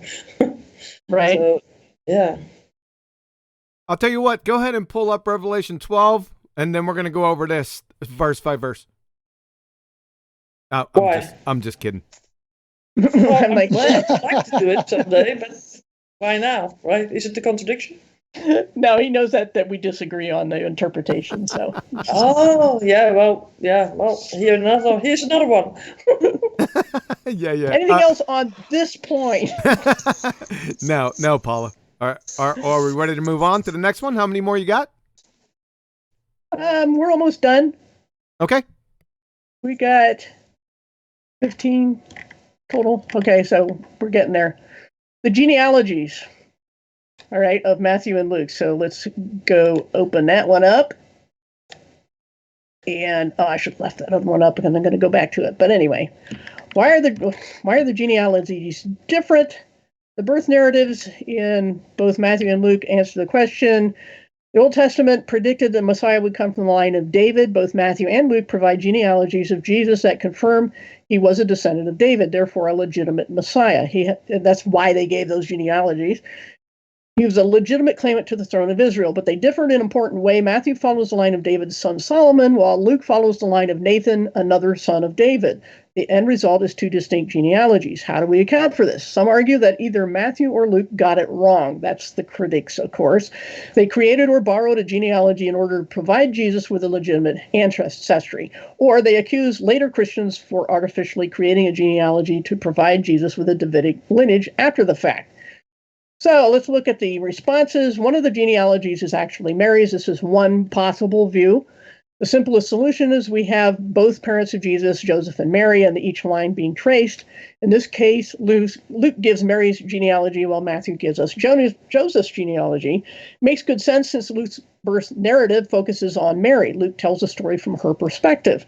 This proposal is sometimes linked to the judgment pronounced against the line of Solomon by Jeremiah, who prophesied that no descendant of Jehoiakim or his son Jeconiah would sit on the throne of David. Jesus avoided this judgment because he was the legal descendant through Mary, rather than the physical descendant of David through Joseph. Matthew, on the other hand, follows Joseph's side of the story. Matthew's narrative moves through the dreams Joseph has. The dreams being the Joseph, husband of Mary, not Joseph of the Old Testament. Okay, that's the first thing I did a double take, and I said, oh, they mean the New Testament Joseph, because he had a dream also. He was told to go ahead and marry Mary. And then he had another dream where he's told to flee to Egypt. So that Joseph had dreams too. Okay. To marry Mary? I know that. Huh? To marry Mary? Yeah. To marry Mary. Yeah. In a maryful way. So anyway. So one problem with this suggestion is that though throughout Luke's birth narrative, he stresses that Joseph is a descendant of David. He never mentions Mary's Davidic descent. So despite Luke's emphasis on Mary in his birth narrative, it would be surprising if this is Mary's genealogy. They're just saying, they're giving, here's the good points on this view, and here's the bad points, okay? Then the second view, one genealogy is a royal or legal genealogy, and the other is physical. In other words, Matthew lists the official line of Davidic kings, not Jesus' actual ancestors. His point is to show that Joseph is related to that line. In this view, Luke would be giving us the actual physical descendants, in other words, a genealogy in the way we're accustomed to thinking about it. This may help provide a theological point, but it does not solve the larger problem created by having two genealogies. Joseph can't have two fathers. But, point 3, maybe Joseph did have two fathers, and they'll explain. First, some suggest that Mary had no brothers to carry on her father's name. That is kind of an argument for silence, though. At her marriage, so Heli, Joseph's father according to Luke, adopted Joseph as his own son. This would then give Joseph two genealogies, his own genealogy and Mary's. Second, it's also possible to read Joseph's genealogy in the context of the Old Testament law of levirate marriage, which is described in Deuteronomy 25. If brothers are living together and one of them dies without a son, his widow must not marry outside the family. Her husband's brother shall take her and marry her and fulfill the duty of a brother-in-law. So, in other words, this law states that a brother of a man who died should marry his brother's widow to produce heirs for him. In this case, Heli, Joseph's father according to Luke's genealogy, and Jacob, Joseph's father according to Matthew's genealogy, were either brothers or half-brothers. When one died, the other married his widow, producing Joseph and his offspring. That's the New Testament Joseph. This would leave Joseph with two fathers, both Heli and Jacob, one natural, the other legal. From the text, we can't tell which one is his natural father and which is his legal father. The important point is that this could explain why Joseph might have two fathers and therefore two distinct genealogies. So those are just being offered as suggestions as why those things are not necessarily in conflict. Again, the point is that there's no slam dunk contradiction here. And again, why would they leave them in like that in the first place? If they were trying to fool somebody or make it up, why would they leave such blatant contradictions if that's what they were? It's more, again, the matter of people who don't bother to check what was the convention for writing in those days and what was the purpose of each individual gospel writer, because they had 4 different perspectives on one event, and why 2 of them would give 2 different perspectives on a genealogy. There's purposes to these things. Well, yeah, one big one. Matthew was Jewish. He concentrated on the Israelite line. Was Luke Jewish? No, everyone said. Nope. Duh. I'll tell you what. And there is a lot of gems in these genealogies when you compare them. We won't Yes. get into it now because that's a whole show. But Yep. it's quite beautiful. Let me just tell you that. And really eye-opening. So I'll leave it with that. It also would have been one of the number one top arguments from the Pharisees and Sadducees against Jesus, because until the temple was trodden down in 70 AD, all the genealogical records were stored there. Yeah, anybody could have checked that out. You know, anybody through the apostolic age, through 70 AD, could have checked it out. Yep. And nobody complained. All right. Death of Judas. Did he hang himself or did his guts splatter after he fell? Ooh, this is a big one. We've got the Christians now. This is scary. You can see how scared we are. We're not even going to look at it, right? All right. So, the answer. The two accounts are readily seen to not be in contradiction. Apparently, Judas hanged himself. After his dead body hung for an undisclosed amount of time, his body was cut down. When it hit the ground, it burst open and his intestines spilled out per Acts 1:18. There is no contradiction between these two accounts. Matthew 27 explains Acts 1. Normally when bodies fall, they do not split open, but the body of a person who has hanged himself and hung for a significant amount of time is far more likely to split open. I know this is gory, but we got to go there. As the body would swell significantly with time. The two Bible accounts simply supply different but non-contradictory details. Either way, apparently the question had something to do with karma. Karma had nothing to do with it. If the skeptic tries to point out a contradiction, give him this explanation.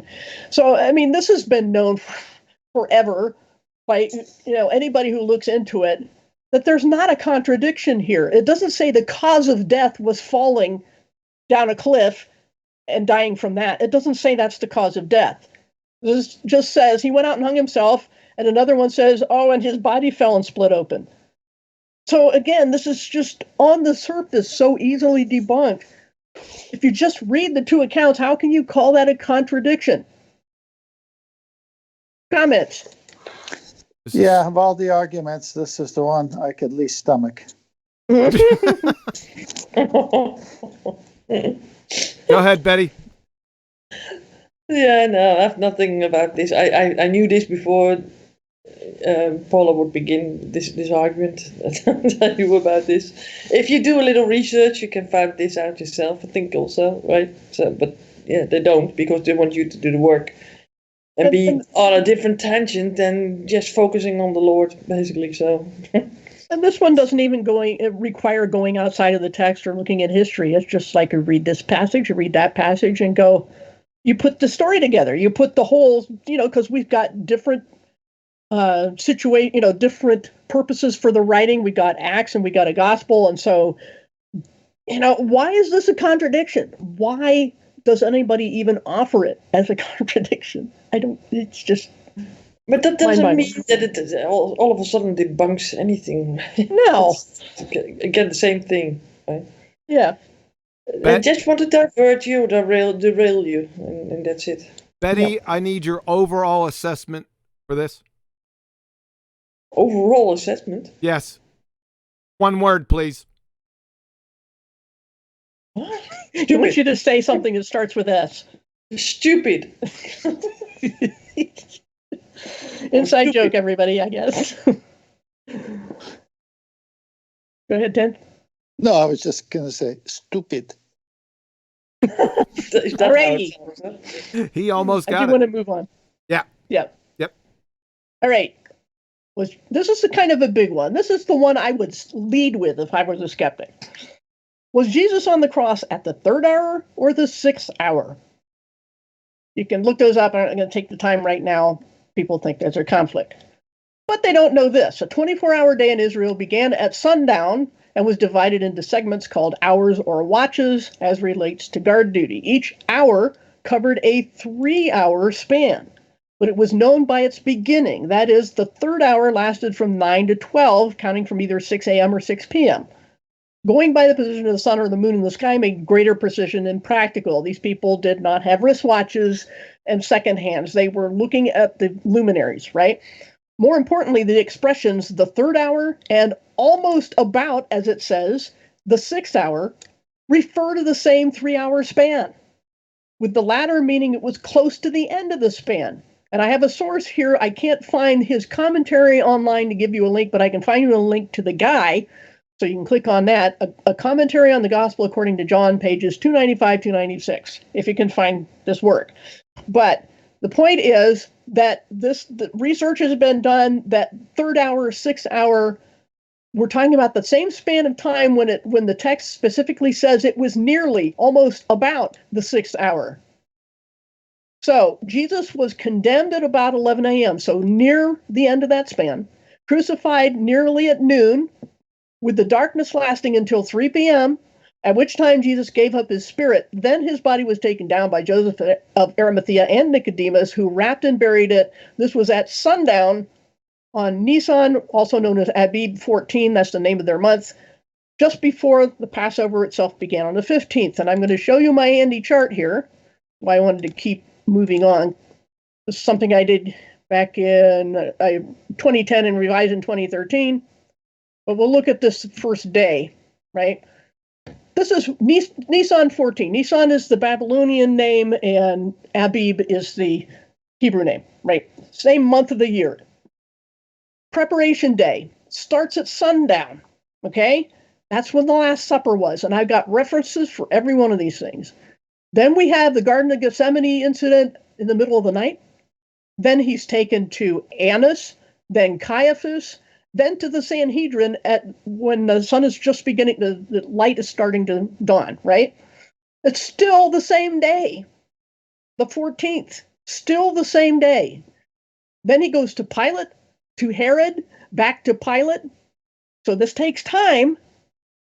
You know, this didn't happen in 5 minutes. Then back to Pilate, then he's presented to the crowd, and it's almost the 6th hour, noon. He's crucified, darkness for 3 hours, then he dies. At the same time of day, the lambs are killed for the Passover, fulfilling that prophecy. No lamb left till morning, according to Exodus 12 and 34. And the burial is finished. They were only hurrying to put him in a borrowed tomb. So, because the Passover was about to start at sundown. So this all happened in one Hebrew day. The Last Supper through his crucifixion and burial was one day. So there you have the sequence of events, and paying attention to which Herod and all that sort of thing, that's we've gone over before. But the point is that there's no conflict here. We get back to the question about this. Remember, the question was when he was on the cross. I've given you all the references that you can check on, you can get this from the document that I've been looking at, of how much, time it took to have all these things happen in one day.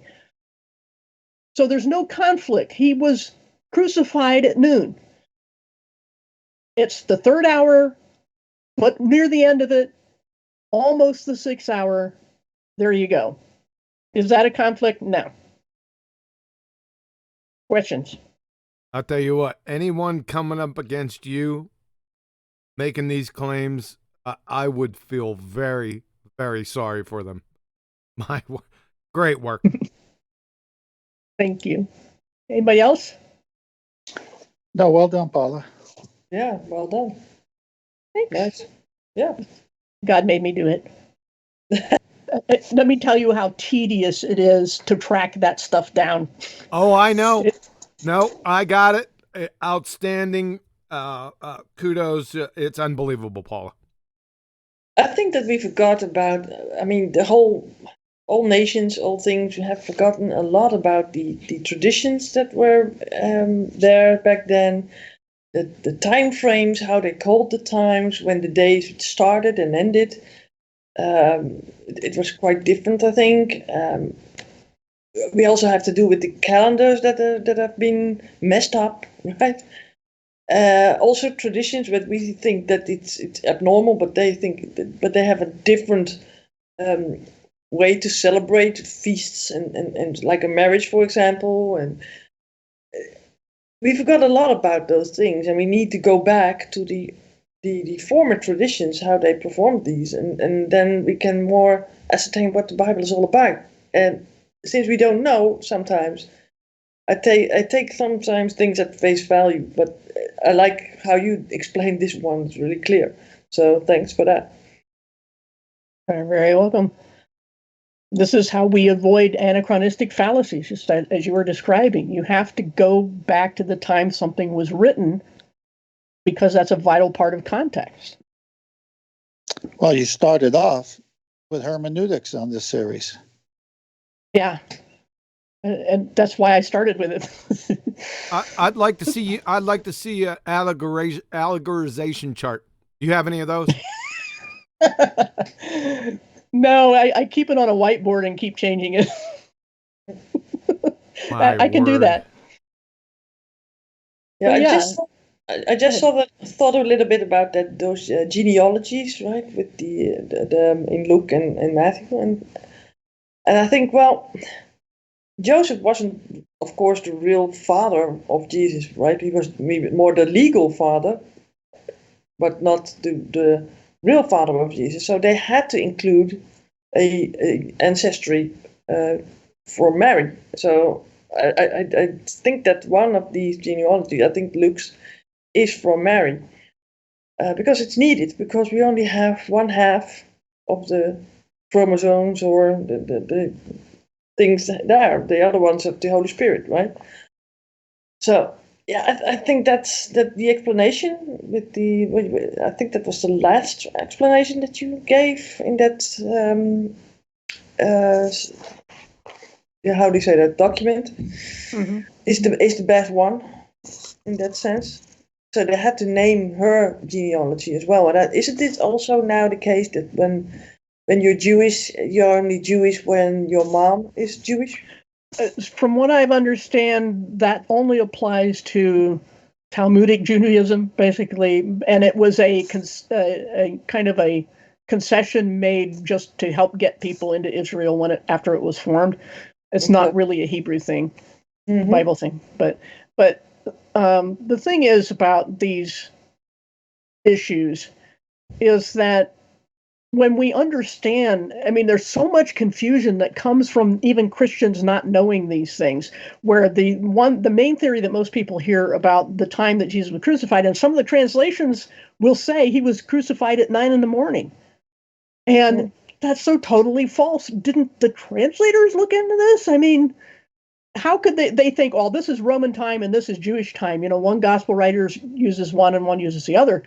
But when you do the research, and this guy was this David Lipscomb was in the 1800s, early 1900s, there's no excuses for any translations since then, at least, to not know this issue of the 3rd hour and the 6th hour.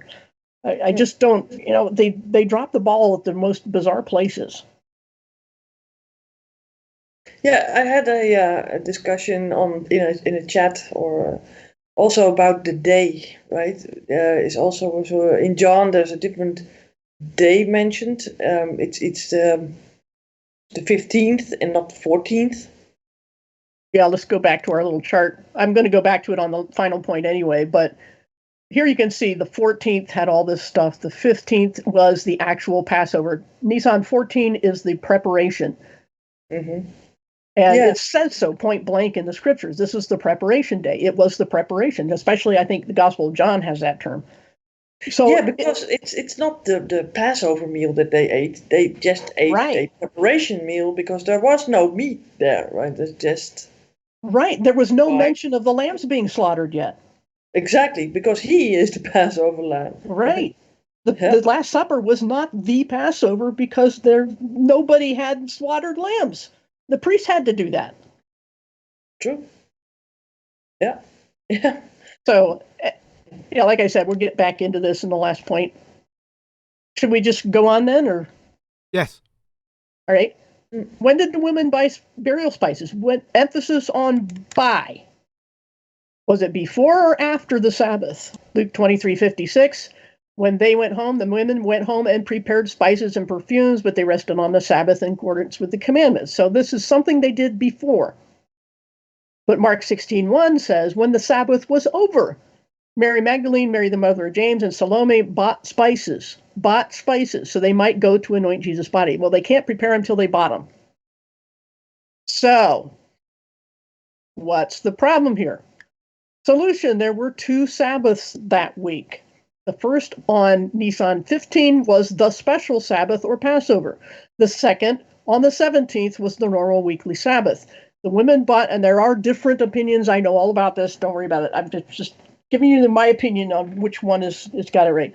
The women bought and prepared the spices between the 2 Sabbaths. This is why I don't believe they were back to back, as some people say, as they could not have worked during either one of those Sabbaths. There's more detail at the Stack Exchange Hermeneutics article, and I'm going to look at the second answer there that starts with, I believe the other answer is not a good understanding. So let's go check that out real quick and look for the second answers. Number 2 here. And I'm not going to read everything in it.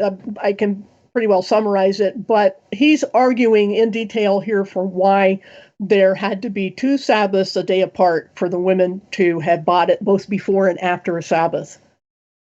Okay, so you can get these details here. And this is where I wanted to look at this, because he says this is indeed 3 days and 3 nights, just as Jonah was in the whale. You need 2 Sabbaths a day apart in order to fulfill that prophecy. And that's, I'm going to look here again real quick.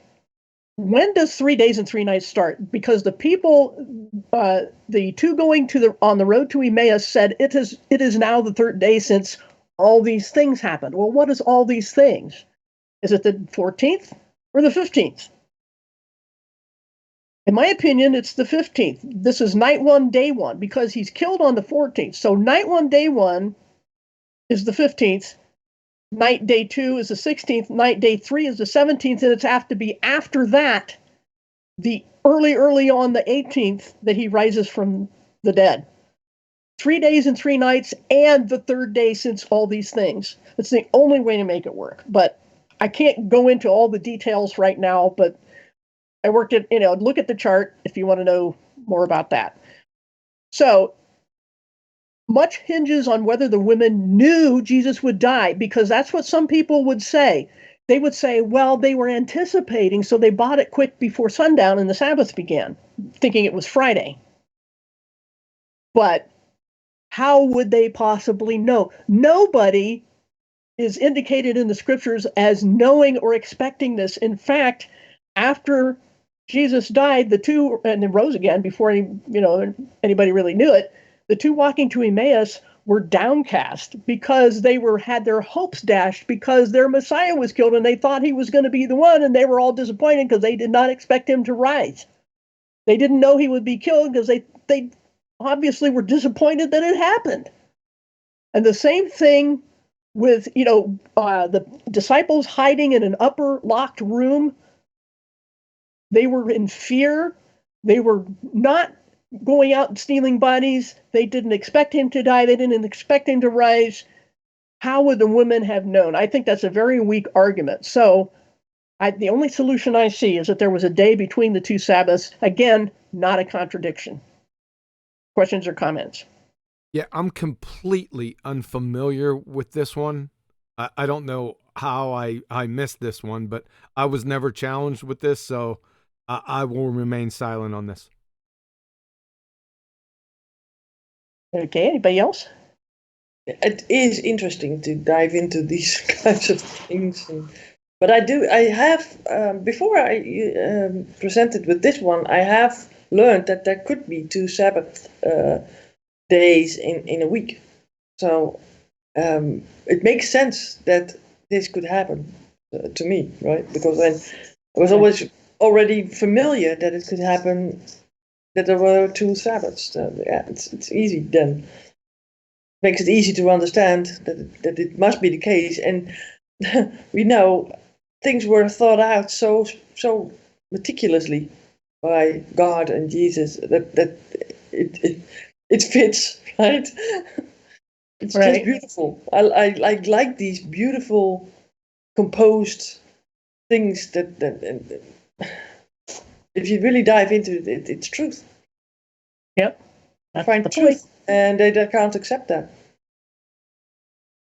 And In the past, I remember studying this, but it's been a while. So I do remember going over some of these things you're saying, but it's just been so long. I don't know what to say other than I'm going to look into what you said and go in my old files. Well, and one other thing, I'll just make a point real quick on first of Sabbath. The phrase is in Mark 16:9. Jesus rises early on the first of Sabbaths. It's plural in Greek, with the definite article, the first of Sabbaths. What does that mean? Upon research, it means the Feast of First Fruits is the first of 7 Sabbaths before Pentecost. That's why it's called Pentecost. That's the Greek term. And that was Feast of First Fruits was when Jesus rose. He was the first fruit. So he fulfilled that one. He fulfilled all the spring feasts. And so this first of Sabbaths is saying a very particular one, not just any, because even though it's not technically a Sabbath day, if you look in the Old Testament references, as I got over here on the side, first fruits is where a sheaf of first grain weighed by the priest on the day after the Sabbath, which means a one-time gift made on the day of the wave offering. And I got some other references there. So the day after the Sabbath, after Passover, was how this is determined. That's the first day of the week. It's always the first day of the week when you do this. And that's the Sunday morning to us when Jesus rose from the dead. And then 7 weeks from there was Pentecost. So just little fun fact. But the details matter, and the critics don't look at details. And so I might just roll into the conclusion here and then final comments. The point is made in every case where contradiction is claimed, a careful study and attention to detail clear it up. The real issue is why, as I think it was 10th mentioned earlier, among all the world's sacred texts, only the Bible gets so much scrutiny from so many people for so many generations, in spite of how many other texts and beliefs are well known to the skeptics, who would never allow themselves or their writings to be held to the same standards. Comments or questions? Well, that's true. I don't see people going over the what it is, the Quran or any other religion that meticulously as in the Bible. That's for sure. But we do live in the Western country where they might do that more than maybe in other countries. I don't know. Could be. I would feel real sorry for anyone that parrots anything from the Evolution R Us sites and just happens to run into Paula. I would like to be a fly on the wall because it would get messy quick. So you want to go out there, you better start doing some due diligence because Paula's teaching these guys. You're gonna get your butt handed to you right quick. Thanks, Paula. Unbelievable. I'm finding it hard to find somebody that's second to you in your Bible acumen. I'm gobsmacked. Really? Of course, it's glory to God, because this is the path He put me on, and I don't know. Like somebody said once, who does this? It's not something I got up one day and just said I'm going to do. It's something that was a task given to me, and so I could not have done it without Holy Spirit. Just giving me even the will to look into this stuff, because like I said, it's so tedious. Takes so much time, so much rethinking. Yeah, it's not something I can possibly take credit for. But thanks. And so rewarding, not only for you, but the people that you give presentations to, that you share all this information with. That's the goal. Thank you. Yep. You're very welcome. And that brings up a little point about how Christians are supposed to operate as cooperating, like parts of a body. That I'm the librarian. I'm the ammo depot. I don't go out. I'm not a good evangelist or preacher. I just give you information. I find the stuff. I make whittle the arrows, whatever you want to call it, and for other people to use. So that's what I'm hoping, and why I'm grateful to get this platform to get this out to more people, to just share what I've been given. Freely you receive, freely give, and hopefully find it useful. Well, all I could say is praise the Lord, pass the ammunition. There you go. Betty, final thoughts? Any admin? No admin, but yeah, maybe one things that Nathan posted was funny, because he was doing an ad on his show that began, and he says, "And God said, ... let there be flat Earth debate," and there was flat Earth debate, and it was good. Be here or be sphere. Starts in 1 hour. Oh, jeez. And he had another one. He said, "And the serpent said to Adam, taste the fruit of Jose retard." But Adam was wrong. Adam kept up to date with the flat Earth debate. I'm going to have to trim some stuff when I put this on my channel. My viewers would be going, "What? What?" I'm sorry, but I laughed when I saw it. I needed to share that. All right, guys. Anything coming up that you'd like to announce? 10th? No, nothing for me. I don't have a show. I'm just a sucker fish. I hang around everybody else's show. There's nothing wrong with that. I would also. I'd do that very same thing. Betty. What's up next? What's up? What's up? What's up? Okay. Paula. Because I want to know. yeah. Okay. Well, Paula, anything up next? What is the next? Yeah. I'll tell you. I'll limit you instead of being too ambiguous. What is the next presentation on the Christian faith for us? Lesson 5 will be on the early church councils. I know that doesn't sound exciting, but all the time we got people saying Constantine, Council of Nicaea. Yeah. They don't know how many Constantines and how many councils of Nicaea there were. So we need to point out some things. And of course, I got my usual. About. What's that? And what it was about, especially. Yeah, and what was the itinerary? They don't even know. But tonight, of course, let's see, it's 3 hours from now is my usual Tuesday presentation. And let's see, I'm going to do that one on bad Christians. So tune in.